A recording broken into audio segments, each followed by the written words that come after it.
All right, everyone, welcome to the first presentation here in the Course Creator Launchpad. Now, what this is going to be is a little bit of an introduction, okay? Essentially, it's going to be an educational story of how I've gotten here and how I've produced the course that you have in front of you. By educational, I mean that the story I'm about to share will provide you with valuable perspective and insights to carry with you on this journey that you're about to embark on. So with that said, let's get into it. Now, I decided to create my first online course back in 2019, and by now I've made close to $10 million selling online courses. On the screen playing right now, you'll see different sort of screen recordings from my phone where you can see these Stripe notification feeds of just hundreds and hundreds of course payments coming in by the minute sometimes. Many of these screen recordings you'll see here are taken on days where I've made more than $100,000 in a single day selling courses. It can go pretty wild sometimes, right? My best month in terms of sales so far was at the beginning of last year when the successor of my first course did roughly $660,000 in 1 month. Right, so on the screenshot here, you can see the net volume we did that month, which was 460K. And then you see the MRR on the right of that, which was 80K, which came from 3x split payments. To make a long story short, revenue for that course came out to $660,000 that particular month. Okay, so that's our best month so far, but I'm sure we'll crush it very soon. But this wasn't an overnight success. Okay, actually, my first attempt was a massive failure. Why? Well, primarily because I lacked a clear framework to follow. I was missing some key points which ultimately held me back from succeeding. But little did I know that I was only a few steps away from a 6-figure online course business. So let me take you back to the spring of 2019. I spent the last couple of years learning everything about digital marketing by rushing through every relevant book and course that I could get my hands on. Whilst learning, I started a boutique social media marketing agency, which is a fancy way of saying I decided to become a freelance social media marketing consultant. Now, over the course of a year, I started managing social media marketing operations for more than 10 clients.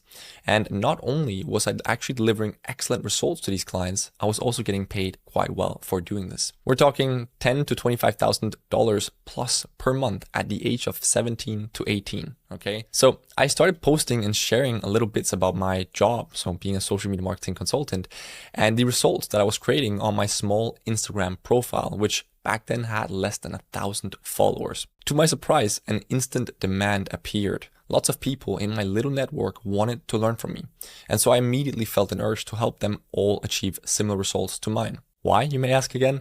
Well, because the market demand for social media marketing consultants was much larger than what I and my then tiny team could manage. So in essence, there'd be no consequence in teaching others how to do the same, but there was huge potential upside because not only could I help them achieve results that were similar to mine and thus scale my impact, they were also willing to pay me for this, and thus I could scale my income. So I made a rough draft of a course curriculum and posted that I'd let 10 people buy early bird access to what was eventually to become a $1,000 course at the discounted price of only $200. I secured the first few sales by texting the people that had already expressed interest, and then the rest by posting about the offer on all my back then very small social media accounts, as well as in multiple online groups and online fora. Okay, and so out there you can see a screenshot from all the way back in, well, the spring of 2019 when I got the first payments on PayPal for people that were buying the early bird access to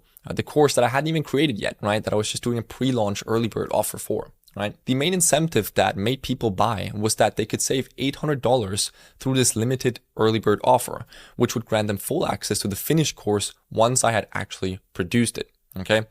And within a week, I reached my pre-launch goal of 10 enrollments or pre-enrollments and a total of $2,000 in sales. And so everything was going smooth so far. And so I closed down for further pre-enrollments and then proceeded to spend 3 consecutive months of deep work focus on 1, polishing the draft curriculum into precisely 8 chapters with 40 lessons, 2, scripting every individual lesson, 3, recording each lesson as a video, 4, editing all the video lessons, 5, designing a sales page, 6, setting up email marketing sequences, and 7, various other miscellaneous tasks. Okay. And then finally, after 3 months of very intense work, everything was ready and my expectations were high. And so I uploaded all the course videos and material to the platform and proceeded to give the 10 pre-launch students full access. And in the same moment, I opened up the sales funnel to the public, expecting that more new students would immediately start buying access for $1,000 each. The result? Disappointing. Day 1, 0 sales. Day 2, 0 sales. Day 3, 0 sales. It seemed that my expectations had been far from reality. Another day passed, but nothing happened. And so I was starting to lose faith. Who did I think I was? How foolish to think that I could just create a course and then sales would start pouring in. But then suddenly I received an email notification that made my whole body tingle. At last, I got a sale. And so I now had proof that my course could actually generate a sale on autopilot. So you see out there a screenshot from September of 2019. So this was after I'd spent the entirety of my summer locked up in an apartment creating this course.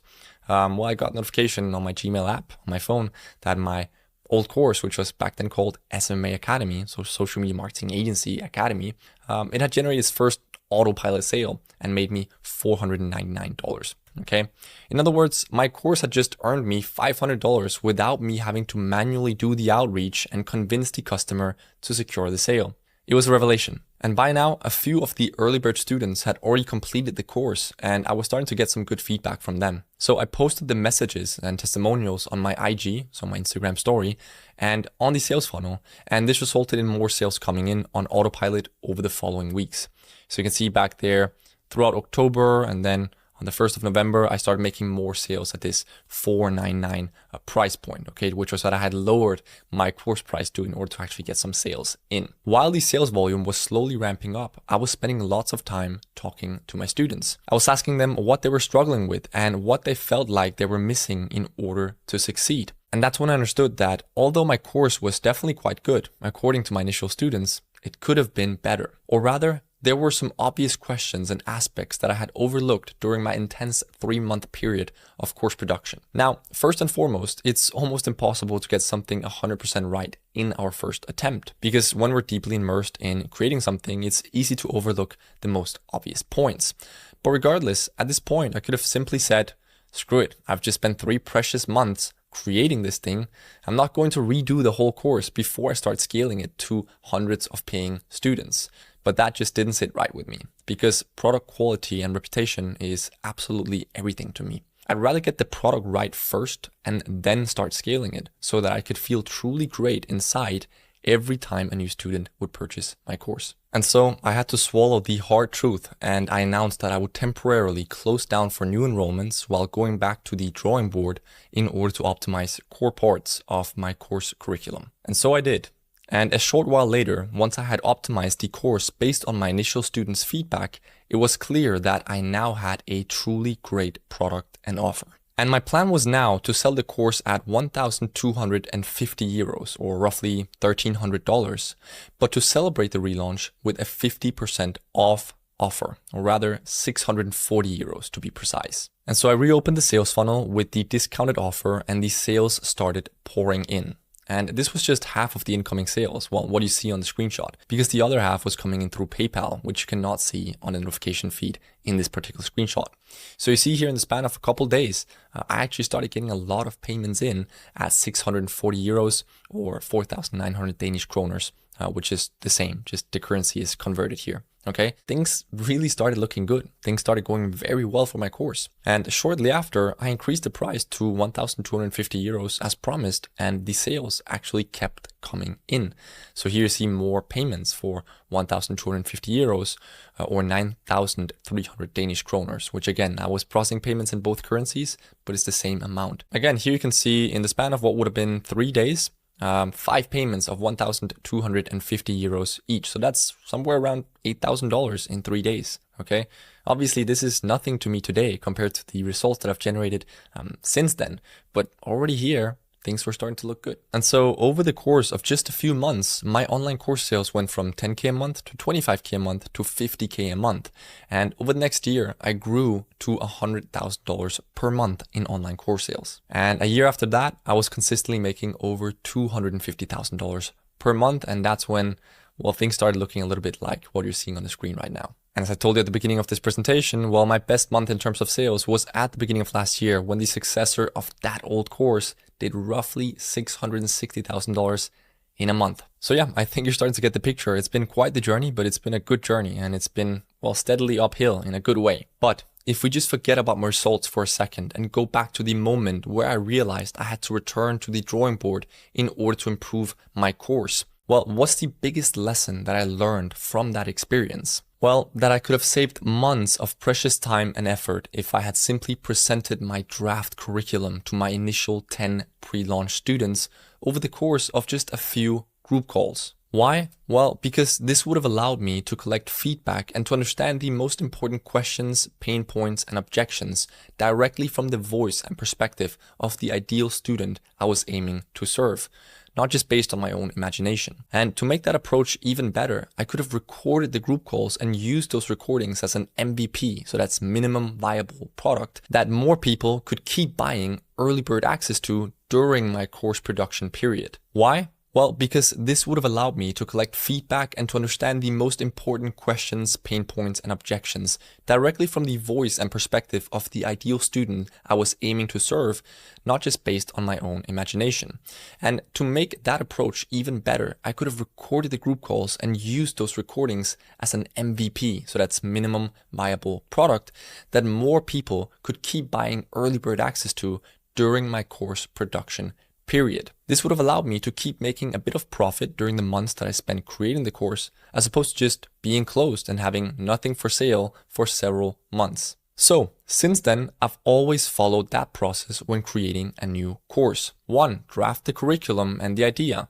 2. Pre-launch at a low price to get a few test students.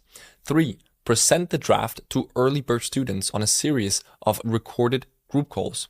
4. Use recorded group calls as an MVP, so minimum viable product, to keep the sales funnel open while creating the course.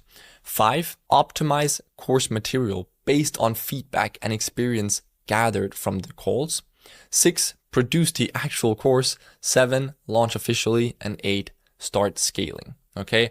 What's happening, or what's important here, is everything that goes on from point 1 to point 5. Okay? Essentially, we're saving months of time by just doing a little test, making a little bit of money, and then using the feedback we gather from that test to optimize before we actually take our course into official production, launching, and start scaling it. You're starting to get the pattern here. This could have saved me months of time back then, and it would allow me to keep making money and a little bit of profit while I was actually producing the course. Now, when I first had the idea of creating the original version of this very course around 2 years ago, I followed the same process.